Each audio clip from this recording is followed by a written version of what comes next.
வணக்கம். என்ன செய்தியை பார்க்க போறோம்னு கேட்டீங்கன்னா, விஜய் தலையில் இடியை இறக்கிய எடப்பாடி பழனிசாமி ஆளுநரிடம் போய் ஆப்பு வச்சாரு. ஆதவ் அர்ஜுனா என்ன பதில் சொல்ல போறாரு, இவைதான் நம்ம விரிவா பார்க்க போறோம். அதுடன் சேர்த்து அதிமுக பிரச்சனை ஓரளவுக்கு முடிவுக்கு வந்தது. என்ன பிரச்சனை அப்படின்னு கேட்பீங்க. எல்லாவற்றையும் இந்த வீடியோவில் நம்ம விரிவாக பார்த்துடலாம். ஆனால் அதற்கு முன்பாக இதுவரைக்கும் நம்ம சேனலை நீங்கள் சப்ஸ்கிரைப் பண்ணலாம், மறக்காம சப்ஸ்கிரைப் பண்ணிக்கிட்டு கொஞ்சம் சப்போர்ட் பண்ணுங்க. முதல்ல எடப்பாடி பழனிசாமி குதிரை பேரம் பற்றி பேசினாரு. பிறகு மீடியாக்களில் அடிபட்டது. அதிமுக எம்பி தனபால், அதிமுகவினுடைய கோடாவாக இருக்கக்கூடிய அக்ரி கிருஷ்ணமூர்த்தி அவர்கள்லாம் வந்து தவேகாக்காரங்க எந்த அளவுக்கு குதிரை பேரத்தில் ஈடுபட்டிருக்காங்க அப்படின்றத பொதுமக்கள் மத்தியில் போட்டு உடைச்சாங்க. இப்படி அம்பலப்படுத்த பொதுமக்கள் மத்தியிலிருந்தே ஒரு ரியாக்ஷன் வந்தது. என்னங்க, நீங்களே பேசிட்டு இருக்கிறீங்க, அதற்கு பிறகு சட்டப்பூர்வமான நடவடிக்கை எடுக்க வேணாவா அப்படின்னு எல்லாரும் கேட்டாங்க. இப்போ சட்டப்பூர்வமான நடவடிக்கையில் அதிமுகவினர் இறங்கியிருக்கிறாங்க. சட்டப்பூர்வமான நடவடிக்கையாக இருந்தால் நேராக எங்கள் நீதிமன்றத்துக்கு தானே போயிருக்கணும். அது என்ன ஆளுநர் இடத்துல போய் மனு கொடுத்துருக்குறாங்க அதிமுக காரங்க. இது எப்படி சட்டப்பூர்வமான ஒரு வழிமுறையாக இருக்கும் அப்படின்னு நீங்கள் சந்தேகப்படலாம். முதல்ல வழிமுறைகளை நம்ம சரியாக கடைபிடிக்க வேண்டும். குதிரை பேரம் நடந்ததுன்னு சொன்னீங்க, தலைமைச் செயலாளர் இடத்துல முறையிட்டீங்களா? இல்லை சட்டப்பேரவை செயலாளர் இடத்துல முறையிட்டீங்களா? சபாநாயகர் இடத்துல மனு கொடுத்தீங்களா? எல்லாவற்றையும் விடவும் அரசாங்கத்தினுடைய கண்காணிப்பாளராக இருக்கக்கூடிய ஆளுநர் இடத்துல நீங்கள் மனு கொடுத்தீங்களா? இதெல்லாம் நீதிமன்றம் போனோம்னா கேள்வி கேட்பாங்க. எந்த ஒரு ப்ராசஸாக இருந்தாலும் சரி, வழிமுறையை சரியாக கடைபிடிக்க வேண்டும். இப்போ அதிமுகனுடைய கொறடா அக்ரி கிருஷ்ணமூர்த்தி அவர்களும் அதிமுக எம்பி தனபால் அவர்களும் நேரடியாக ஆளுநர் இடத்துல போய் தவேகாக்காரங்க குதிரை பேரத்தில் ஈடுபட்டிருக்கின்றார்கள். குதிரை பேரம் எப்படி ஈடுபட்டிருக்கின்றார்கள்? ஓட்டு போட்டு அந்த மை கூட காயலைங்க. இல்லை வாக்கு எண்ணிக்கை முடிந்து ஒரு 24 மணி நேரம் கூட ஆகலைங்க. அதற்குள்ளாக ஓடி போய் அதிமுக எம்எல்ஏக்கள் ராஜினாமா பண்ணுறாங்கன்னா எதுக்கு ராஜினாமா பண்ணணும்? அப்படி ராஜினாமா பண்ணிட்டு எங்கே போய் சேர்ந்துருக்குறாங்க?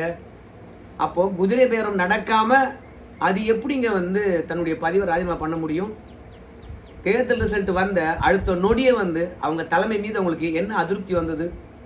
சீட்டு கொடுக்கும்போது அமைதியாக இருந்தாங்க, பிரச்சாரம் பண்ணும்போது அமைதியாக இருந்தாங்க, வெற்றி பெறுகின்ற போது அமைதியாக இருந்தாங்க. ஆனால் வெற்றி பெற்ற உடனே கையில் வச்சு மையை காயத்துக்குள்ளாக அணி மாறுகின்றார்கள் என்றால் குதிரை பேரம் நடக்காம வேற என்ன நடந்திருக்கிறது? தவேகாக்காரங்க தந்த தைரியத்தினால தானே சட்டப்பேரவையே அவங்க சொந்த கட்சி அலுவலகம் மாதிரி மாற்றிருக்கிறாங்க. அதிமுகவிலிருந்து விலகுகின்றார்கள். ஆதவ் அர்ஜுனா அவர்கள் மேல் மாடியில் சந்திக்கின்றார். அதற்கு பிறகு கட்சியில இணைத்துக் கொள்ளுகின்றார்கள். சபாநாயகர் ராஜினாமா கடிதத்தை ஏத்துக்கலையா என்ற முறையான அறிவிப்பு வர்றதுக்கு முன்பாகவே போய் தவேகாவில் இணைகின்றார்கள் என்றால் அவங்க தந்த வாக்குறுதி தானே. அப்போ அப்படி என்ன வாக்குறுதி தந்தாங்க? வெறும் வாக்குறுதி மட்டும் அளிக்கப்பட்டதா, இல்ல பண பரிவர்த்தனை நடந்ததா அப்படின்றத ஆளுநர் அவர்கள் விசாரிக்க வேண்டும்.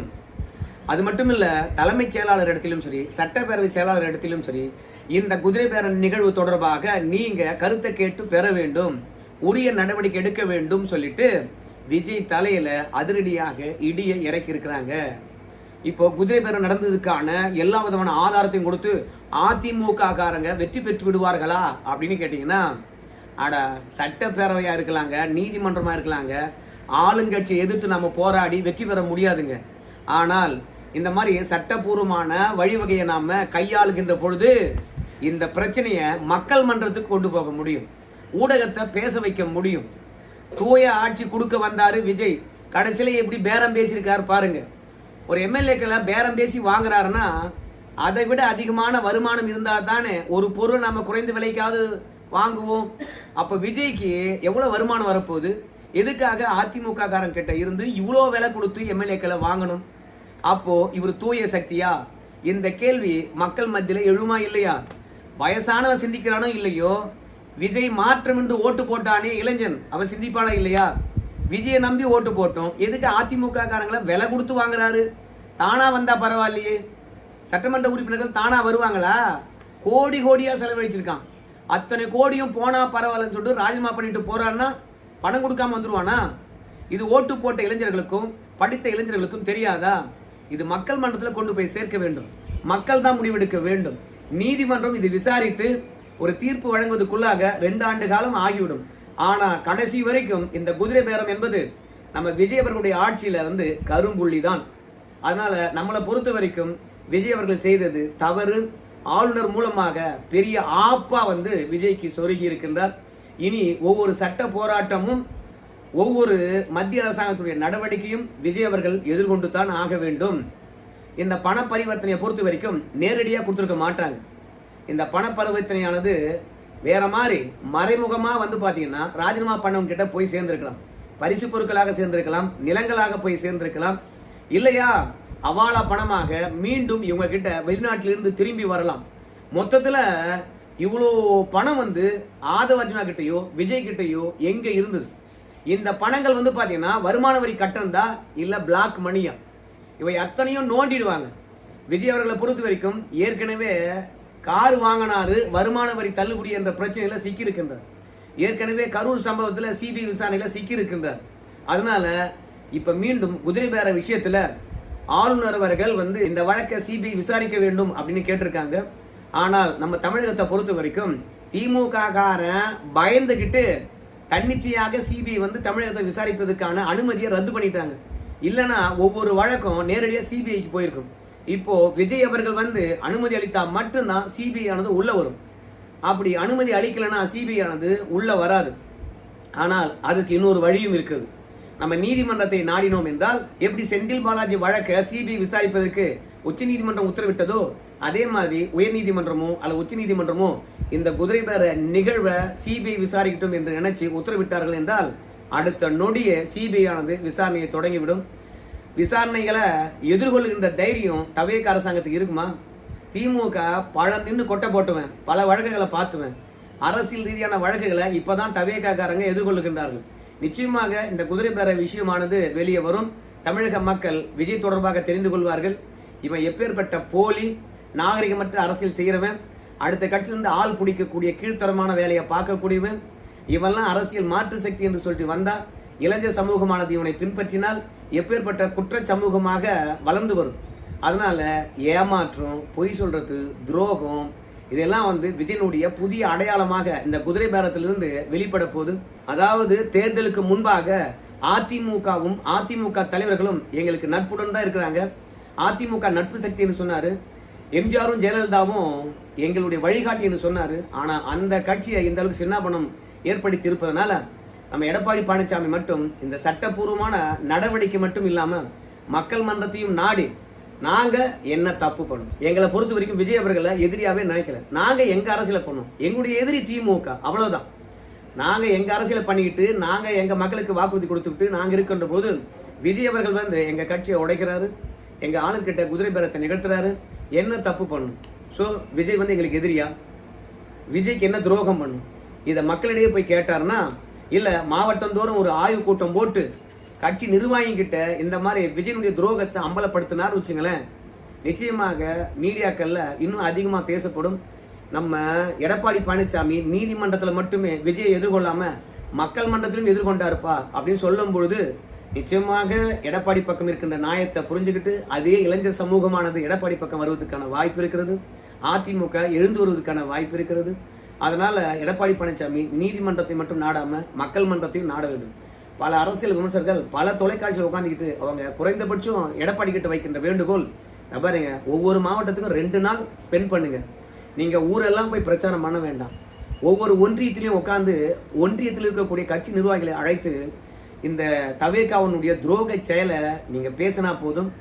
அதே மாதிரி நம்ம கட்சி எழுந்து வரும் அப்படின்ற விஷயத்த கீழ்மட்டத்தில் இருக்கக்கூடிய நிர்வாகிகிட்ட நம்பிக்கை அளிச்சிங்கன்னா போதும். கட்சி தாவுகின்ற விஷயத்தை நாம தடுத்து நிறுத்தலாம், அனுபவசாலிகள் கட்சியில தங்க வைக்கலாம், அதன் மூலமாக அடுத்து வருகின்ற தேர்தலில் தைரியத்துடன் எதிர்கொள்ளலாம். அதனால ஒவ்வொரு மாவட்டத்திலும் 2 நாள் தங்கி ஆலோசனை நடத்துங்க. நிச்சயமாக பேர் எழுச்சி பெறும். கூட்டணி கட்சிகளும் உங்க மீது நம்பிக்கை வைப்பாங்க. மீண்டும் அதிமுக தான் தவேகாவுக்கு மாற்று சக்தியாக வரும் அப்படின்னு நினைப்பாங்க. ஏன்னா திமுகவை எதிரியாக தவேகா நினைக்கிற மாதிரி தெரியல. எங்க போனாலும் அதிமுக அழிப்பது, அதிமுக ஆட்களை இழுப்பது இதுதான். அதனால தவேகாவுக்கு எதிராக பெரிய எதிரியாக யாரு எடப்பாடி பழனிசாமியும் அதிமுக தான் முன்னிறுத்துகின்றார்கள்.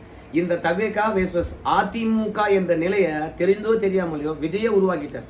அதனால மக்கள் மன்றத்துல இந்த குதிரை பேரத்தை கொண்டு போய் சேர்த்தாருன்னா அதுதான் இரட்டை மடங்கு விஜய் தலையில வச்ச இடியா இருக்கும், இல்ல அவருக்கு வச்ச ஆப்பா இருக்கும்.